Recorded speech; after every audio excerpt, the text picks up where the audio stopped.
So, if you ask me what is the coolest thing I've seen so far at CES 2018, you're actually looking at it. Yeah, I know it's kind of early for that claim, but what you're seeing is not a laptop. No, it's something else entirely. This is Jaime Rivera and Jules Wang with Pocketnow, and let's talk about Razer's Project Linda.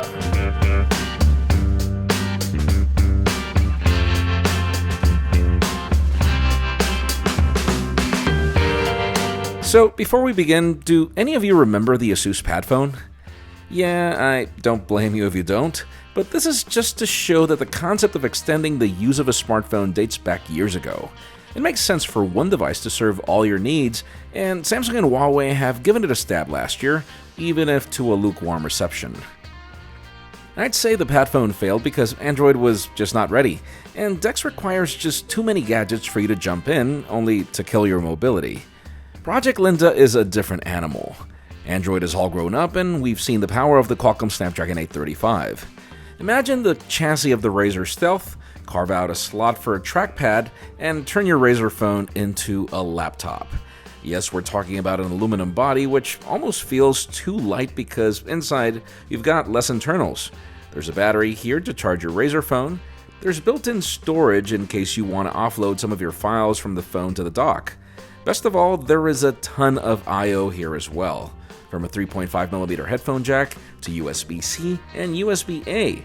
There's even a 720p webcam and dual-array microphones for communication. And you could say you also have a fingerprint scanner, as the design of the dock allows the phone's biometrics to be accessible. The coolest party trick is the button at the top right corner. Press it to hear a cool drilling noise, which is actually the USB-C connector recessing into the chassis to allow you to access the Razer phone. To undock, you simply lift the phone out, and that's it. And then to dock back, you just follow the same procedure backwards, and the connection to the laptop screen only takes 1 or 2 seconds. This is a full-size keyboard with backlit keys that you could customize, just like you can with pretty much every Razer computer, and the top row serves to bring the usual Android navigation keys, and there's also a key at the bottom to launch the applications. Heck, even the Razer logo at the back lights up, for those of you that complained that the Razer phone didn't have this functionality.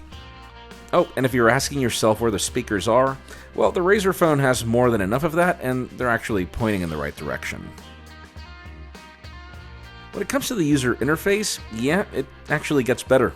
Razer's launcher adopts the functionality that pretty much reminds us of Windows, with an alternative to a start button for apps and a nav bar at the bottom.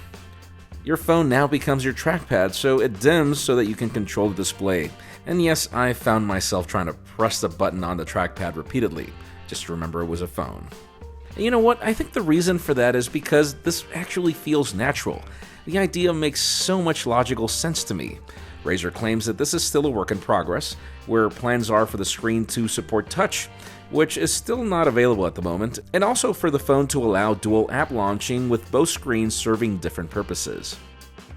So, what's the catch? Well, I'm shocked to see that this is just a concept. Razer has garnered a lot of fame for showing off concepts at CES, and I'm just hoping that this is one that actually gets launched when compared to others. Project Linda is here at the show to grab some feedback from consumers and our thoughts. And I have to say, so long as Razer finds an aggressive price tag for this, I'd be willing to buy it just as it is, even without the touchscreen. Let us know what you think in the comments down below, and while you're at that, make sure you subscribe to our channel for more videos like this one. You can follow Jules at PointJules on Twitter, me at Jaime_Rivera on Instagram at Jaime Rivera.